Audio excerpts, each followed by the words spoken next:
welcome back to the SportsMax Zone. The latest sensation in women's sprinting, American Sha'Carri Richardson, is at it again. The 21-year-old stormed to a 10.74 in the heats and then 10.77 seconds in the final of the 100 meters at U.S. Track and Field's Golden Games in Sacramento on Sunday.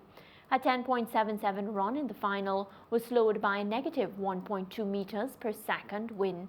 And after that super performance, the latest in a growing portfolio of jaw-dropping efforts, Richardson said, "We're just getting started." Our in-house track and field analyst, Leighton Levy, joins us now. Leighton is a senior writer at SportsMax.tv. Leighton, welcome. Did yesterday confirm that ShaCarri is the real deal? Well, it was never in doubt for me. For many Jamaicans, it was. Yeah. But I think after back-to-back runs yesterday, I think there are more people now who will be convinced that he's a legitimate threat for the Olympics in Tokyo this summer.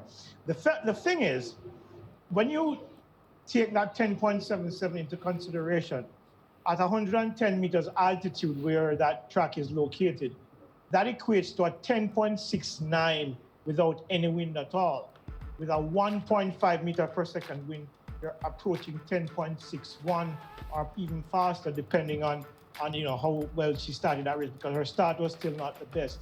She is a legitimate threat, and when you look at her, what you see is an athlete that looks pretty similar to Carmelita Jeter in 2009 when she ran 10.64 in Shanghai. High knees, amazing cadence, and incredible power, and she has the combination of all three things makes her a legitimate threat, perhaps the most legitimate threat to Jamaica's elite sprinters ever. I can't think of another athlete, because when Jeter came up against Veronica Campbell-Brown and Shelly-Ann Fraser-Price, she was coming off injury. This young lady is healthy, she's confident, she's powerful, and her mechanics are, almost flawless in many respects. I mean, she is the real deal. Definitely, and of course, we know her natural talent, but would you say that, the fact that the Tokyo Olympics had been delayed, that time frame assisted her in, preparing and becoming better than who she could have been if she competed last year? I suspect so. She had an extra year to prepare. I mean, I think had it been held last year, she would have been a legitimate threat. Yeah. Regardless, but I think now with an extra year behind her, right now, she is the favorite in my mind, because a basic 10.69 tells me, and of course an hour after she runs 10.74, tells me that this girl is ready to go faster. And she said as much after the race, that she doesn't want to use the negative wind as an excuse, because she's ready to go faster. And on the evidence of what we've seen so far, you can't doubt her. Leighton, there's a point that people make, which they think it's a wise point that they're making when they make it, to say, well, she hasn't run rounds yet, so you shouldn't really put much value on the performances that she's dropping. Disabuse them of that notion for these athletes who are trained by some of the most skilled trainers in athletics. Well, the evidence is on Sunday, George. 10.74. In a major championships, the gap between the finals and the semifinals and the finals is about 90 minutes. On Sunday, she ran 10.74, and then an hour later, she ran even faster. I mean, considering that the preliminary round was run with an aiding wind of 1.2 meters per second, and then she came back and ran against a negative wind and ran 10.77. Rounds won't be a problem for this young lady. And when you look at if you look at the last 40 meters, George, what you see is an athlete, her knees are literally in her chest. Most sprinters, their knees begin to fall after 70, 75 meters, because the core strength is not able to hold those knees up. This girl's knees are virtually in her chest right through the finish line. Again, similar to Carmelita Jeter, similar to Florence Griffiths-Joyner, and of course Marion Jones, all those ladies who have run faster than 10.7. This woman, the rounds will not be a challenge for her. Yeah, in terms of the space between her ears, because I've always been worried about that a little bit, Leighton, and you can see why. It's obvious why. She strikes me of, you would remember very well, Dennis Mitchell, the former American sprinter. Of course, Maurice Green took all of that to another level. She seems to have that about her. Do you see that being a hindrance or a boost to her, given the white-hot competition she'll face for that gold medal if the suspects we expect to turn up face her at the start? Well, based on what we've seen so far, George, I don't think that would be a problem. I think she's fearless. As I said in a previous interview on the Zone here, she's irreverent. She doesn't care who's in the race with her. People tend to discredit the lineup that she had against her on Sunday. But Javane, the young lady who came second, her name slips right now.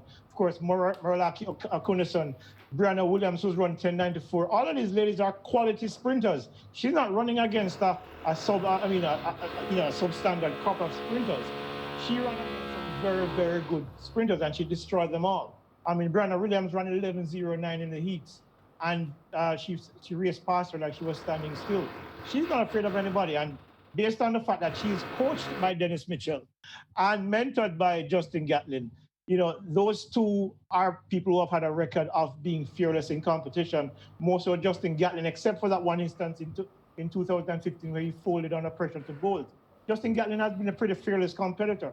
The mere fact that he came back in 2017 at 37 years old and won, 36 years old and won the World Championship after a 10-year hiatus tells you about the mentality in that camp. And of course, it's clearly rubbing off on her, and given her talent plus the mentality, I don't think that she will go up against Shelly-Ann Fraser-Pryce, Dean Asher-Smith, Elaine Thompson, and company with any fear whatsoever. She will probably be a little bit in awe of the moment, but I think once she gets that first race under her belt, she'll be raring to go and ready to win gold medals, because that's the mentality that she has.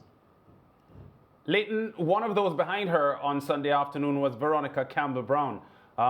11:31 in fifth place, 11:28 earlier on in the heat. She's 38 years old now, coming off the birth of her first child. Is she on course to making her sixth Olympic team? She could very well be, Lance. I mean, when you consider Veronica, as I said before, Veronica is somebody you can't write off. She has had an extra year. She had a couple of years, during childbirth and of course the year off because of the pandemic, to heal and to regain her strength and to regain her fitness.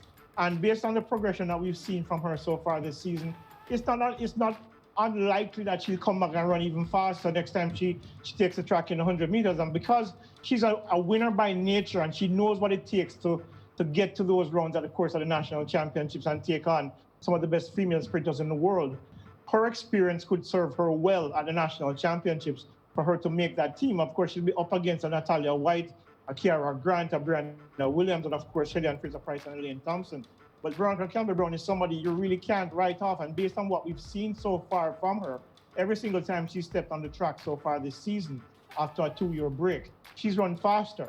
So it is not implausible to believe that she could run somewhere close to 11 seconds and make that team, even if it's just as a member of the relay squad. But she will be on that team to Tokyo. And I think it's right now, based on what we're seeing, it's very, very plausible. Yeah, strong Caribbean interest in the 400 hurdles for men. Rai Benjamin, of course, Winston Benjamin's son, former Antigua representative, now representing the USA, world leading 47.13. But Kyron McMaster lowers his own BVI record, 47.50, in a strong run there. No CARICOM 400-meter hurdle has ever gone faster than Kyron McMaster. In fact, Felix Sanchez is the only man from the Caribbean who has gone faster than he has. How about that as a tune-up for Tokyo? I was very impressed because this was his first 400-meter hurdles race for the season. He's run a couple of 400s just to test his speed, I suppose. But when you look at the ease at which he broke his own record, his own personal best and his own national record, suggests that Lennox Graham has him on pace to run much faster as the season continues. Because remember, BV, I don't think will have a national championship because of the sheer the lack of size of the island, and of course the people they'll have in contention. So he'd probably looking to find somewhere to get a few more races under his belt. And I don't, well, put it this way.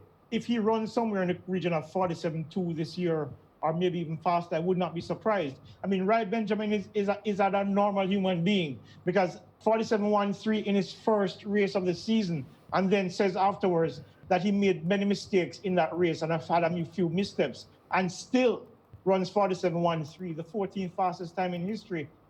he's going to have some epic clashes with Carson Varholm, the likes of Abdurrahman Samba, and of course, Karen McMaster. Whether or not at the Olympics or the Diamond League season leading up to the Olympics, it's going to be very interesting to see how much faster he can go before he gets into Tokyo.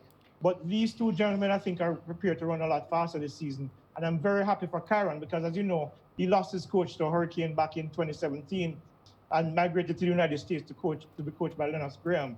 And he has made progressive each year and looking now like he's ready to join the ranks of those three gentlemen, Samba, Varholm, and of course, Benjamin, as the contenders for medals in Tokyo. Definitely, Leighton. Karen, of course, in one of the best form of his life. We look forward to chatting with you again.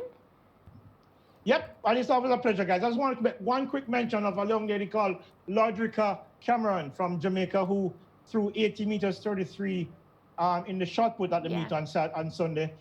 Now, Daniel Thomas Dodd now has company as a possible two-member throwing team going into the Olympics. That has to be encouraging for the Jamaicans and, of course, the Jamaica Administrative Association, because now we're developing a good, solid crop of throwers who can then contend on the world stage. Definitely, Leighton. Thanks again. And speaking of the Olympics, it's now time for our Olympic Corner feature.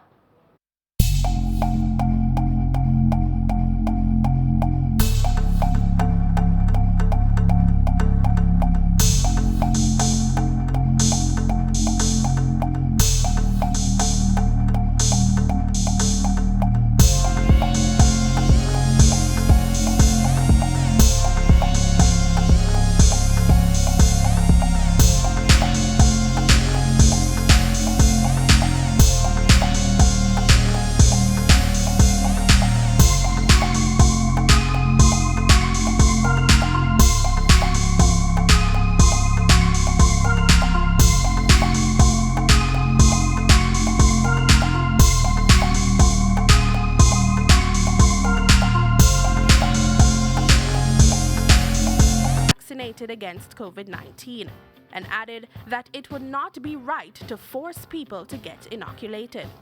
Japan's Prime Minister Yoshihide Suga has promised to fast-track the government's vaccination drive, saying it aimed to administer 1 million shots a day. That's it for today's Olympic Corner. Remember to watch the SportsMax Zone for your daily Olympic updates.